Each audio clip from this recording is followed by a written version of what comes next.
Anaesthesia என்பது எந்த இடத்துல அறுவை சிகிச்சை மேற்கொள்ள போகிறோம், பேஷண்ட்டோட வயசு, அவங்களுக்கு இருக்கிற மெடிக்கல் ப்ராப்ளம், இதெல்லாம் பொறுத்து டிசைட் பண்ணப்படும். அதில் பல வகையான முறைகள் இருக்கிறது. அனஸ்தீசியா கொடுக்கும் முறைகள் அதில் காமனாக லோக்கல் அனஸ்தீசியான்னு சொல்லுவோம். லோக்கல் அனஸ்தீசியானா அந்த ஸ்கின்ல சின்ன பயாப்சி எடுக்கிறது, தையல் போடுறது, கட்டான இடத்துல தையல் போடுறது, இல்லை பல் அகற்றுதல், இந்த மாதிரி சிறு சிறு ப்ரொசீஜர்களுக்கு லோக்கல் அனஸ்தீசியா என்று சொல்லக்கூடிய முறையை பின்பற்றுவோம். இது போக ரீஜனல் அனஸ்தீசியா என்று சொல்வது நம்ம உடம்பில் ஒரு பகுதியை செயலுக்க செய்வது.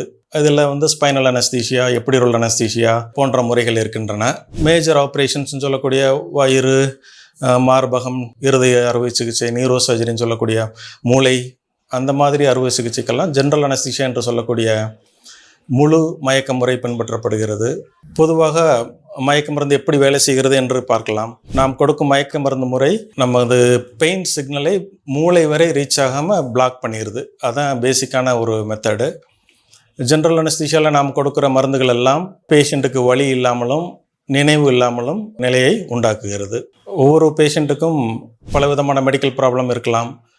பிபி இருக்கலாம், சுகர் இருக்கலாம், நுரையீரல் கோளாறு இருக்கலாம், ஸ்மோக்கிங் இருக்கலாம். இதெல்லாம் அறுவை சிகிச்சைக்கு முன்பே அசஸ்மெண்ட் என்று சொல்வோம். அறுவை சிகிச்சைக்கு முன்பே பரிசோதித்து அவருக்கு இருக்கக்கூடிய மெடிக்கல் ப்ராப்ளம்ஸ் எல்லாம் ஒரு எக்ஸாமின் பண்ணி அதில் எதுவும் கோளாறு இருக்குது, கண்ட்ரோல் இல்லாமல் இருக்குன்னா அதெல்லாம் முடிஞ்ச வரை கண்ட்ரோல் பண்ணி அதுக்கப்புறம் தான் அறுவை சிகிச்சைக்கு தயார்படுத்துவோம்.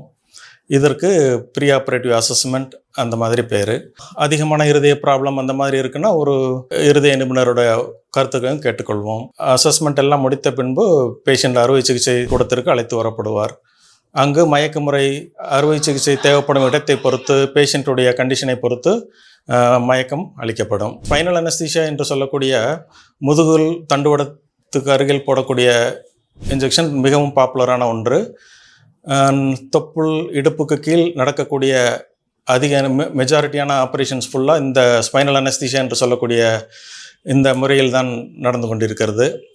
மிகவும் சேஃபான ஒரு ப்ரொசீஜர், ரிலையபிளான மெத்தட். இடுப்புக்கு கீழே அவர்களுக்கு எந்தவித உணர்வும் இருக்காது. உதாரணத்திற்கு குழந்தை எடுக்கக்கூடிய சிசேரியன் ஆப்ரேஷன், கர்ப்பப்பை எடுக்கக்கூடிய யூட்ரஸ் ஹிஸ்டெக்டமி ஆப்ரேஷன், இடுப்புக்கு கீழே கால் எலும்பு முறிவு, இந்த மாதிரி அறுவை சிகிச்சை அனைத்திற்கும் ஸ்பைனல் அனஸ்தீசியா என்ற முறையை பயன்படுத்துகிறோம். பொதுவாக ஸ்பைனல் அனஸ்தீசியா என்றாலே மக்களுக்குள் இருக்கக்கூடிய ஒரு சிறிய பயம், இந்த ஊசி போட்டுக்கொண்டால் பின்னால் முதுகு வலி வருமா, காலம் ஃபுல்லாக முதுகு வலி இருக்குமோ அப்படிங்கிற பயம் இருந்துக்கிட்டு இருக்கு. அது ஒரு சரியான புரிதல் அல்ல. ஏன்னா இப்போ முன்ன மாதிரிலாம் கிடையாது. மிகவும் மெல்லிசான ஸ்பைனல் நீடில் என்று சொல்லக்கூடிய அந்த நீடில் வந்து விட்டது. ஒரு நோயாளிக்கும் புது புது நீடில் தான் யூஸ் பண்ணுகிறோம், டிஸ்போசபிள் நீடில். மேலும் இந்த ஊசியானது எலும்பு அந்த லெவலில் எந்த இதுவும் பண்ணப்படுவதில்லை. ஆதலால் இந்த இன்ஜெக்ஷன் போட்டுக்கொள்வதால் நீண்ட கால முதுகுவலி பிரச்சனை வரும் என்பது சரியான ஒரு புரிதல் அல்ல. அதற்காக மக்கள் பயப்பட வேண்டிய அவசியம் கிடையாது. இது போக குழந்தைகளுக்கு அனஸ்தீசியா என்பது இன்னும் கொஞ்சம் கூடுதல் கவனத்துடன் பண்ண வேண்டிய ஒரு விஷயம். அவர்களுக்கு உண்டான உடல் உறுப்புகளோட செயல் அமைப்பு எல்லாமே டிஃப்ரெண்ட்டாக இருக்கும் அடல்ட் பேஷண்ட்டை கம்பேர் பண்ணுறப்போ. அறுவை சிகிச்சையின் போது குழந்தைகளுக்கு அந்த டோஸ் கால்குலேஷனுங்கிறது ரொம்ப முக்கியமானது. அவங்களோட பாடிக்கு ஏற்ற மாதிரி ரொம்ப நுண்ணிய அளவில் சரியான அளவு மயக்க மருந்து செலுத்த வேண்டும். அது மிகவும் முக்கியமான ஒரு விஷயமாகும். அறுவை சிகிச்சையின் போது குழந்தையுடைய பாடி டெம்பரேச்சர் நார்மல் ரேஞ்சில் மெயின்டைன் பண்ணணும். அது ரொம்ப குறைஞ்சிடக்கூடாது. ஹைப்போதெர்மியான்னு சொல்லுவோம். அந்த மாதிரியெல்லாம் நார்மல் பாடி வார்மாக வச்சுக்கிறணும்.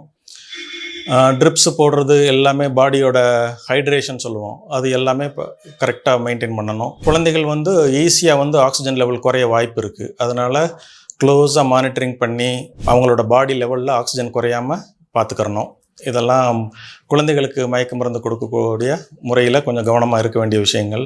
இது போக இப்போது வயசான பேஷண்ட்ஸுமே அறுவை சிகிச்சைக்கு வர்றாங்க. இப்போது அந்த மாதிரி வர்ற பேஷண்ட்டுக்கு நம்ம அவங்களுக்குன்னு சில ப்ரிகாஷன் எடுக்கணும். எப்படி குழந்தைகளுக்குன்னு சில ப்ரிகாஷன்ஸ் இருக்கோ, அதுபோல் வயது முதிர்ந்தவர்களுக்கு அறுவை சிகிச்சைக்கு வர்றப்போ அனஸ்தீசியாவுக்கு வேண்டி சில ப்ரிப்பரேஷன் ஸ்பெஷலாக பண்ண வேண்டியது இருக்கும். பொதுவாக எல்டர்லி பேஷண்ட்ஸ்னால் அவங்களுக்கு இன்வேரியபிளாக பிபி, சுகர், மூச்சு விடுற ப்ராப்ளம் இது எல்லாமே இருக்கலாம்.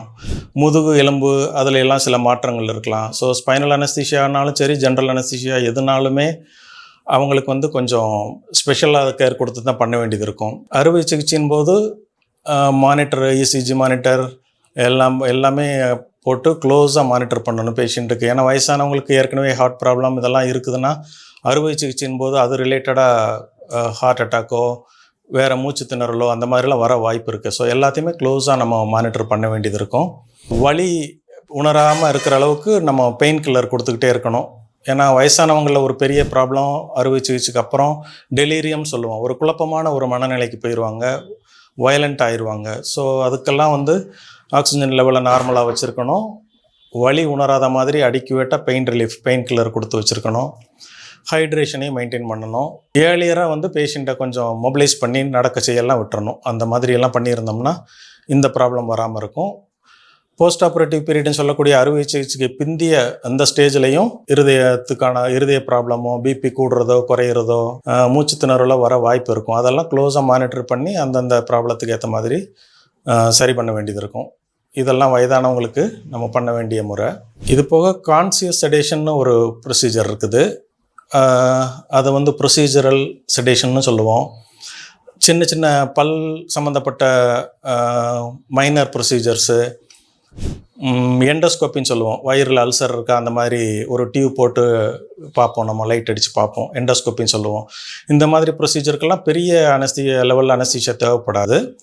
அவங்களுக்கு வந்து மைல்டு செடேஷன், மிடசோலம் சொல்லுவோம், ப்ரோபோஃபால், அந்த மாதிரி மைல்டு செடேஷன் கொடுத்து அவங்களோட பயம், ஆங்ஸைட்டி அந்த இதை மாத்திரம் குறைக்கிற லெவலுக்கு, ப்ரொசீஜர் கோஆப்ரேட் பண்ணுற லெவலுக்கு மைல்டு அனஸ்தீசியா கொடுக்கறதுக்கு பேர் தான் கான்சியஸ் செடேஷன்.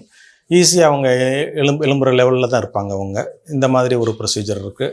பொதுவாக வந்து இப்போ இருக்கிற காலகட்டத்தில் அனஸ்தீசியா கொடுக்கக்கூடிய மெஷின்ஸும் மாடர்ன் மெஷின்ஸ் வந்துருச்சு. ஒர்க் ஸ்டேஷன் சொல்லுவோம். அனஸ்தீசியா அப்போது பேஷண்ட்டோட கண்டிஷனை மானிட்டர் பண்ணுற மல்டி பேராமீட்டர் மானிட்டர்ஸ் எல்லாம் வந்துருச்சு. ஸோ சேஃப்டி மார்ஜின்ஸ் எல்லாம் கூடியிருக்கு. ஆனாலுமே அனஸ்தீசியான்னு சொல்கிறப்போ அதில் சில பக்க விளைவுகள், காம்ப்ளிகேஷனும் இருக்கத்தான் செய்யுது. பொதுவாக வந்து காமனாக மைனர் காம்ப்ளிகேஷன் சொல்லலாம். எந்த ஒரு அறுவை சிகிச்சைக்கு பின்னாலேயும் ஒரு வாமிட்டிங், உமட்டல் அந்த மாதிரி இருக்கலாம். ஜென்ரல் அனஸ்தீசியா கொடுத்து முடிச்சப்பறம் த்ரோட்டில் ஒரு பெயின் இருக்கலாம், த்ரோட் பெயின் இருக்கலாம். சர்ஜரி அப்போவோ இல்லை முடிஞ்சப்புறமோ ஒரு ஷிவரிங் சொல்லுவோம், உடல் நடுக்கம், இந்த மாதிரி வரலாம். இதெல்லாம் சின்ன சின்ன கம்ப்ளைண்ட்ஸு. அதுக்கான மெடிசன்ஸ் கொடுத்தோம்னா சரியாயிரும். கொஞ்சம் மேஜர் கம்ப்ளைண்ட்ஸ் எல்லாம் பார்த்தோம்னா அனஸ்தீசியா ட்ரக்ஸுக்கு சில டைம் அலர்ஜி வரலாம். 1 in 10,000 தான், ரொம்ப ரேர் தான், பட் வரலாம். அதை நம்ம வாட்ச் பண்ணிட்டு தான் இருக்கணும். பொதுவாக வந்து ஜென்ரல் அனஸ்தீசியாவில் அந்த மசிலெல்லாம் ரிலாக்ஸ் பண்ணுறதுக்காக சில ட்ரக்ஸ் கொடுப்போம். அந்த ட்ரக்ஸுக்கு அலர்ஜி வரலாம். இது போக அறுவை சிகிச்சை எப்போ பயன்படுத்தக்கூடிய ஆன்டிபயோட்டிக்ஸ் சொல்லுவோம், கிருமிகள் வராமல் இருக்கிறதுக்காக பயன்படுத்துகிற ஆன்டிபயோட்டிக்ஸ், அதுக்கு சிலதுக்கு அலர்ஜி வரலாம். அறுவை சிகிச்சை எப்போ பயன்படுத்தக்கூடிய க்ளவுஸு, சில ட்ரிப்ஸ் போடக்கூடிய டியூபு, இந்த மாதிரி பல ரீசன்னால லேட்டெக்ஸ் அலர்ஜின்னு சொல்லி இதனாலெல்லாம் அலர்ஜி வரலாம். இது மைல்டு அலர்ஜினா ப்ராப்ளம் கிடையாது. சிவியர் அலர்ஜினா அது அனஃபிலாக்சிஸ்ன்னு சொல்லுவோம். எந்த அளவுக்கு போகும்னா பல்ஸ் குறைஞ்சி, பிபி குறைஞ்சி பேஷண்ட் கொலாப்ஸ் ஆயிடுவாங்க. ரொம்ப லைஃப் த்ரெட்டனிங் காம்ப்ளிகேஷன் அனஃபிலாக்சிஸ்ன்னு சொல்கிறது. வேறு மற்றபடி பேஷண்ட்டோட உடல்நிலையை பொறுத்து ஏற்கனவே அவருக்கு கொஞ்சம் ப்ரெஷர் இருக்குது, இருதய ப்ராப்ளம் இருக்குன்னா அந்த ஹார்ட் அட்டாக்கோ, ஒரு பல்மனரி எடிமான்னு சொல்கிற காம்ப்ளிகேஷனோ, ப்ரெஷர் குறையிறதோ இல்லை ரொம்ப கூடுறதோ, இந்த மாதிரி ப்ராப்ளம் வரலாம். இதெல்லாமே நம்ம கவனமாக பார்த்து ட்ரீட் பண்ணணும். ஒரு சில ஆப்ரேஷன் அவசரமாக வர்றவங்க வந்து சாப்பிட்ட உடனே மயக்கத்துக்கு ஆப்ரேஷன் பண்ண வேண்டிய ஒரு சூழ்நிலை வரலாம். அடிபட்டவங்களாக இருக்கலாம், இல்லை ஒரு ரொம்ப எமர்ஜென்சி கேஸாக இருக்கலாம். பொதுவாக வந்து நார்மலாக பிளான் பண்ணி பண்ணுற கேஸுக்கு நம்ம ஒரு 8 hours 6 hours 8 hours ஃபாஸ்டிங் சொல்லுவோம், சாப்பிடாமல் இருக்க சொல்லிட்டு பண்ணுவோம். ரொம்ப எமர்ஜென்சினா அந்த மாதிரிலாம் பண்ண முடியாது. ஸோ அந்த மாதிரி கேஸஸ்க்கு வந்து ஏற்கனவே சாப்பிட்ட ஃபுட் கண்டென்ட் வந்து அனஸ்தீசியா ஸ்டேஜில் ஆஸ்பிரேஷன் சொல்லுவோம். அது வந்து மூச்சுக்குழாய்க்குள்ளே போக வாய்ப்பு இருக்குது. அதுவும் ஒரு டேஞ்சரான காம்ப்ளிகேஷனு. இது போக சடனாக சில மயக்க நிலையில் இருக்கிறப்போ பாடியோட டெம்பரேச்சர் கூடும், மெலிக்னன்ட் ஹைப்பர்தெர்மியா சொல்லுவோம். இந்த மாதிரிலாம் ஒரு காம்ப்ளிகேஷன்லாம் ரேர் தான், பட் நம்ம க்ளோஸாக மானிட்டர் பண்ணி அப்படி இருந்துச்சுன்னா ஏர்லியராக ரெகனைஸ் பண்ணி அதுக்குண்டான மேனேஜ்மெண்ட்டை தொடங்கிட்டோம்னா சேஃபாக சர்ஜரி அந்த அனஸ்தீசியாலேருந்து பேஷண்ட் வெளியே வந்துடுவாங்க. ஸோ காம்ப்ளிகேஷனுங்கிற லெவல் வந்து முன்ன அளவுக்கு கிடையாது. அதுக்கு காரணம் வந்து அட்வான்ஸ்மெண்ட் இன் அனஸ்தீசியா ஃபீல்டு தான். மானிட்டரிங் ஆகட்டும், அனஸ்தீசியா மெஷினரி எல்லாத்துலேயுமே வந்து இப்போ ரொம்ப அட்வான்ஸ்டு ஸ்டேஜில் இருக்கிறதுனால ஓவரால் அனஸ்தீசியாங்கிறது ரொம்ப சேஃபான ஒரு விஷயந்தான். நன்றி, வணக்கம்.